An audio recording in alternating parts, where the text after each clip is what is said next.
And man, gang, we got to get right into it. Jam-packed show today. Later on, we're going to get to the NBA Finals. But first, we have breaking news. The Lakers coaching search continues, according to Woj over at ESPN. Dan Hurley turned down a 6-year, $70 million offer to stay in Connecticut. It would have made him one of the 6 highest paid coaches in the NBA. He wants to return and try to win a 3rd straight national title at UConn. It hasn't been done since John Wooden at UCLA. Bill, we'll go to you first. What are you hearing, and what do you make of this decision? I'm not as surprised as I should be, because over the weekend talked to a few folks, including somebody who had talked to Hurley as he was going into his Lakers meeting on Friday, who said there was a good chance he was going to turn it down. But frankly, John and Ash, I found that at the time hard to believe, because it's such a public courtship by the Lakers. And then you get to the position yesterday where Adrian Wojnarowski from ESPN reports that Hurley is going to let the world know and the Lakers know whether he's turned down the job. And you get to this point we're at now, which is this is an embarrassment for the Los Angeles Lakers. They've been publicly turned down by a college coach, whether you thought he would be successful or not. And as Ash and I just talked about on HQ, now you got to go try to find, is it JJ Redick? Is it Borrego? Who are you looking at? They are the second option. I thought Ashley made an amazing point about how you've also put out there what you're willing to pay this guy, which I hadn't even thought of. And so now you've got this negotiation problem. But I will say this, Ash, and I will say this, John. I do think there's a potential dodge bullet here for everybody involved. I know that Hurley is celebrated. He should be. People love what he's done at the college level, but it's very rare that guys succeed making that jump from college to the pros. And it's not easy if you have an expectation or a history of really being a control freak, which he is. That's great. It's worked. And trying to do that with LeBron James. So maybe despite the fact it's going to set the Lakers search back a little bit, there are certainly plenty of people here over the weekend who thought Hurley with LA were going to be 2 really good situations, like a great coach and a really good, obviously, organization for years that maybe wouldn't be a good fit for each other. So maybe it is of a blessing in disguise here as the Lakers have some egg on their face. Yeah, I agree completely. And also you have to take into consideration when talking about Dan Hurley, he's an East Coast guy. His family's there. You know, his history is there predominantly on the East Coast. It's not an easy transition. I know we make jokes all the time on this podcast about being the East Coast girl here and you guys on the West Coast. It's not easy to go ahead and pick up your life and go from coast to coast like that. Drastically different, way to adapt to living. It's drastically different for your family to adapt. It's just not an easy thing to go ahead and just completely change the course of your life in that regard, right? When you talk about being a head coach, there's a reason why we haven't seen that transition be very successful. You go from dealing with young men who you're really responsible for helping to mold and develop into, if they decide to be NBA players, and you're going to dealing with grown men with families, with responsibilities. A lot of those players already kind of stuck in their ways. And when you talk about the Los Angeles Lakers, you add another layer of media microscope, of scrutiny, of expectation, and expectation that is semi-unrealistic with the way they have looked over the course of multiple seasons. You put all those things in a pot, and it's not necessarily the ingredients for success. And we have seen that time and time again with the Lakers. There's a reason in 10 seasons they're on 5 different head coaches. Unrealistic expectations for the Lakers. Dan Hurley has a very specific way of dealing with his guys in UConn. That's not going to fly in the NBA. LeBron James is not somebody you coach. He's somebody you collaborate with. And I don't know if any head coach that's already been winning in some regard, whether college or professional, wants to deal with that. Dan Hurley made a business decision, and for him, the opportunity to go ahead and run things back with UConn and be in the conversation with John Wooden is a lot more appetizing than dealing with just the mess that is in LA right now. But what does that say about the Lakers, right? I mean, yeah, he made a business decision, and he was already evidently reportedly in talks with UConn to become one of the highest paid head coaches in college basketball. But this thing the ebbs and flows of this thing I find very interesting, because it came on real hot out of nowhere, where all of a sudden Dan Hurley is being targeted. And then he met in person with the Lakers, spent Friday with Rob Pelinka. They told him that they want him around, not just for the LeBron and the AD era, but for afterwards. And it seemed like with a 6-year commitment that they were really deciding, okay, this is going to be our guy moving forward. And then he decides he would rather live. Look, yes, moving is difficult. I've moved across the country many times. Nobody offered me $70 million to do a move. That makes it a lot easier. What does it say about the Los Angeles Lakers that he would rather live in Storrs, Connecticut and coach a college team than a team was at present tied for the most championships ever with 17. And that just blows me away. How down bad are the Lakers right It's now? not just a college team, though. It's one of the college teams when we talk about, it's not the Lakers. But it's UConn. I mean, he's not coaching no shade. He's not in it's in Rhode Island. Connecticut. It's UConn, though. I mean, it's more recently a very impressive college program. Yes, no doubt about it. But it's still a college program. All I'm saying is we're talking about one of the preeminent franchises, not just in the NBA, but in all of sports. And he said, no thanks, I'd rather remain in college. Because but John, it's not that organization anymore. I mean, okay, there's banners on the wall. You can buy a ticket, first class flight to LA, look at the banners, say those are cool, and go back home. And we know this. Think about how many teams in the Western Conference. If you're Dan Hurley, and obviously he sized up everything, and you're thinking, okay, I gotta go through with LeBron and AD for a year or two. I'm not gonna win with those guys. Then I gotta rebuild, and what is the pressure to trade? Will be this summer 3 first-round picks to get LeBron help? That takes away my ability to build for the future. I've got a Thunder team, a Dallas team, and a Minnesota team that's light years ahead of me and already able to win. Memphis has everybody coming back. The Spurs are going to be amazing. I would argue Utah is much better run than the Los Angeles Lakers. Like, if Houston's better run and has some young people. So I think, like, sure, it's the Lakers. It's also the 8th to 10th best run or most promising Western Conference team, if as much as you can you project out 5 years. I think that's a big part of it. I think he probably had the self-awareness, and that's hard to say. And I'm sure he's an egomaniac. You can't be one of the best coaches of all time in anything without being really confident. But he had the self-awareness to say, I can't win with that organization. It may not work. And if you're Hurley and you fail, you're going to be one of many cautionary tales. Is Billy Donovan a success story? I mean, Billy Donovan's a success story for Billy Donovan, but he's not with the team that hired him, the Oklahoma City Thunder. He's a Bull now. So I think it's actually really, you're right, insightful on what the Lakers are. And they may have a glorious past, but obviously Dan Hurley does not think they have a certain glorious future. And I think that's a big part of his decision making here. This is my point, that the Lakers are down so bad right now. Like, they can't. Everything that you guys are saying is absolutely right. Like, it's hard for them to win moving forward, despite the fact that they have LeBron James and Anthony Davis. The conference is absolutely loaded. It's not the Lakers of yesteryear. I think this is just a massive indictment of what the Lakers have become. I think also, I mean, adding a little bit to Bill's point, I don't even know if it's so much what the Lakers will be post LeBron that turned him off, because if you talk about a college coach, they're used to a lot of turnover. Guys don't stay in, college programs forever. And player development and helping to mold and craft young men into professional players, again, if that's what they choose to become, is part of the job. So I don't even think it was, getting his hands dirty with the young core. I think it's what the Lakers are currently. And what they are currently is a LeBron James focused team where LeBron has a lot of say-so, whether he admits it or not. You're coming into a situation where there are certain things that are going to happen to keep him happy. There are rumors that Bronny may be drafted by the organization to keep LeBron happy. That will then be a player that you are stuck with, a player you didn't have any say-so in drafting because that status quo was kind of already there before you took the job. So for me, it's not. And then on top of the fact, this is a team that, although it's very unrealistic, they expect themselves to be in the championship conversation this time next season. So it's not even so much about what the Lakers could be after LeBron leaves, because I feel like for a college coach or a coach who really wants to be part in remolding the Lakers, that's exciting. It's about what they are right now and what the expectations are for them right now to be, that I feel like turns a lot of people off, especially if you're a coach who actually wants to coach. I know we got a break, so I'll just 10 seconds. Ash just made me think of this. Maybe his plan is just to wait till J.J. Redick gets fired in 2 years for all the reasons Ash said, and take the Lakers' job then.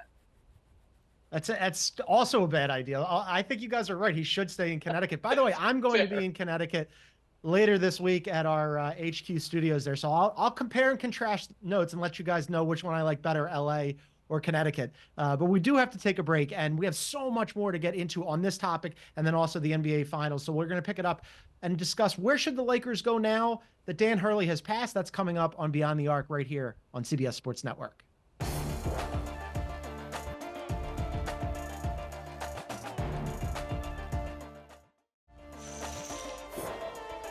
All All right, welcome back to Beyond the Arc on CBS Sports Network. You can also find us wherever you get your favorite podcasts. Please download, subscribe, and leave us a review. It helps people find us.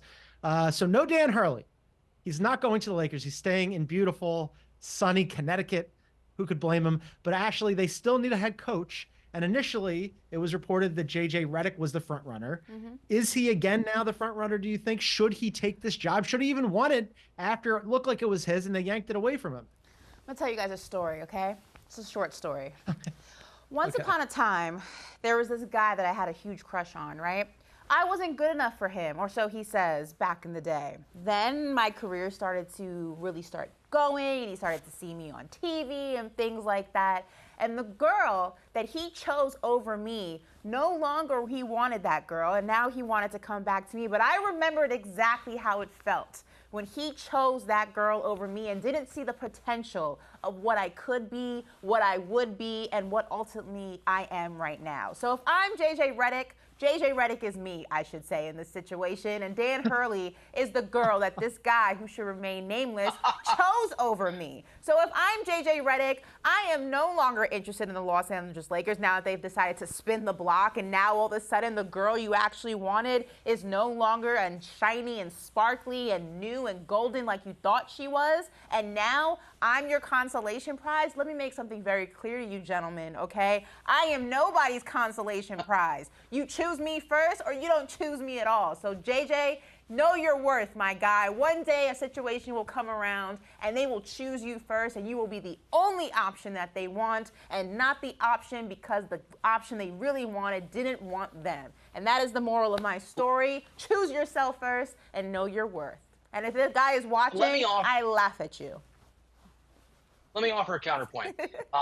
That J.J. Redick is no Ashley Nicole Moss. He might be more of a Bill Ryder, because actually I had a similar experience in college. Freshman year, really into this girl, wasn't into me. She was senior year, and I had the same reaction that you just did. And in retrospect, my plan wasn't to marry her, but that might have been fun to, spend some time together, hang out, go to the bar, go to the Heidelberg in Columbia, Missouri. Before I got married, I might have enjoyed, spending some time with that young lady. So JJ doesn't have to be forever. Your feelings might be hurt. You're not Ashley Nicole Moss. You may not have a whole bunch of suitors beating a path to your door. I say go for it. There aren't many jobs out there. The worm can turn quickly when you're the hot thing versus when you're not. He's got a relationship with LeBron James, and if you get in that coaching carousel, usually you get to stay in that coaching carousel. So I hear you, Ash, and I think your logic is right for you, but JJ Redick ain't no Ashley Nicole Moss, and I think you should take the job.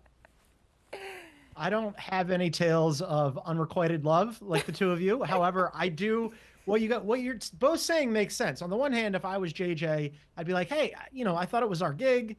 We discussed it. It looked like it was my job. And then all of a sudden in comes Dan Hurley. But Bill makes a really good point. There's only 30 of these jobs. And despite the fact that the Lakers brand and team is much diminished, it is still the Los Angeles Lakers. And you do have a relationship with LeBron James, who remains probably the greatest player ever. That's hard to pass up because, look, me personally, if I'm him, I would just stay with my media empire that I'm building. He's off to a very hot start there, and I'm sure that all of his employees, many of whom I used to work with at The Ringer, would love for him to stay put. But he obviously wants to get into coaching. He talked to the Raptors previously. He talked to the Hornets previously. The Lakers are a more attractive job than those two gigs. So if he really wants to get into coaching, if they come back to him, I wouldn't blame him. But I am also interested, right? Because let's talk about this now that I got my story out of the way. Let's look at this from a different perspective, right? Darvin Ham's a perfect example right now. Just joined the Milwaukee Bucks as the top assistant to Doc Rivers. When you talk about J.J. Redick, we all know there's a very short leash when it comes to this Los Angeles Lakers job because the expectations for the team are unrealistic, but to them, they are very possible. For whatever reason that may be, they are very possible, right? When you talk about taking this job, there has to be in the back of your mind some sort of knowledge that you know that you're going into a situation where there is unrealistic expectations, but that doesn't mean you're not supposed to produce results. And if you don't produce results, we have seen what that has meant for other coaches of the past. If I am J.J. Redick, that's a lot of eggshells to walk on with my first head coaching job. We're not talking about a guy who has been in the trenches, in the NBA coaching circle, carousel, for X amount of time. This is your first time to go ahead and make an impression and show the world I can go ahead and do this. And you're putting yourself in almost a lose-lose situation or a win-lose situation. Win, yeah, everyone will say, oh, it's not really JJ coaching, it's JJ and LeBron. So you don't even get all the credit. If you lose, this is the first time that you'll be in a position and then you go ahead and get fired. I wonder what that would mean then for his opportunities with other teams in the league. Is this like a one and done situation? We have seen some coaches never get head coaching opportunities again after failing with the organization, whether the expectations were real or not. There have been situations where they've never had a head coach position again. That's a tricky line to walk if you're JJ Redick and this is your first time doing it. I think being on the right side of LeBron James, though, helps you because the best example of what you're citing, Ash, is David Blatt, who was also a risky hire. He was supposed to coach a young team and build long term when he came from abroad. LeBron came in a surprise to Cleveland. LeBron did not like David Blatt. David Blatt didn't like anybody who didn't think David Blatt wasn't the smartest guy in every room in a 400-mile radius, and it didn't work out. I'll say this, too, about the Lakers situation that I find interesting. And I know we should be talking about J.J. Redick because he's the next guy up. Hiring J.J. Redick and hiring Dan Hurley are very different visions, I think, for what you want your organization to be. And so in a lot of ways, this just speaks to the fact, with all respect to folks who work for the Lakers and friends of mine who are associated with that organization, I'm not sure they know what the hell they're doing. They are an absolute mess. I mean, J.J. Redick is a high-risk reward ratio guy, as is Dan Hurley, but for vastly different reasons. So, look, should they hire Redick? I think in a vacuum it makes sense for a lot of reasons. If your plan is to focus on the next year or two, make LeBron happy, trade away some of those assets to bring in help for LeBron this year, maybe presumably next year, and sort of double down. I think it's an unrealistic bet, but double down on LeBron and AD and whatever you can bring in and whatever remains on the roster. That's a J.J. Redick hire. But that's not what you were building toward when you're trying to give Dan Hurley a bunch of years and planning post-LeBron. So I think first the Lakers probably should figure out what in the hell they're doing, come up with an actual vision, and then execute that. Yeah, the Lakers really cast a wide net on this thing, right? I mean, you're right. Those are two really different directions. And I think maybe I guess two things could be true at once, right? You could be attracted to bring it back to the relationship analogy that you guys were talking about. I guess you could be attracted to two different people at the same time and then not know what you actually want in your life. Better make the right choice, that's John. One who wants to get married. Better make the right choice. One who wants to just hang out for 2 months. One is like, I met you on Hinge. The other is, would you like to meet my parents? They're very different sort of goals. I luckily missed the dating app scene, thankfully. So I wasn't on Hinge or any of that, thank God. Quick question for you guys. Ash, you mentioned Darvin Ham going to Milwaukee to be the assistant under Doc, a situation that this past season obviously did not work out well for the Bucks. They had a lot of injury issues. Doc didn't acquit himself well. Darvin got canned, and now he's an assistant. Would you rather be an assistant in that scenario, or be whoever the new head coach is for the Lakers? Well, I mean, the head coach gets more glory if the Lakers do well, right? And that only helps you. If you're the assistant, the glory always goes to the head coach. Nobody cares about what the assistant goes ahead and does, even if the assistant is the brains behind the operation. So you always want to be head coach, but with that, heavy is the head that wears the crown. And there's a lot that comes with that Lakers job that's more than just what happens on the court and more than just what happens in 4 quarters of basketball.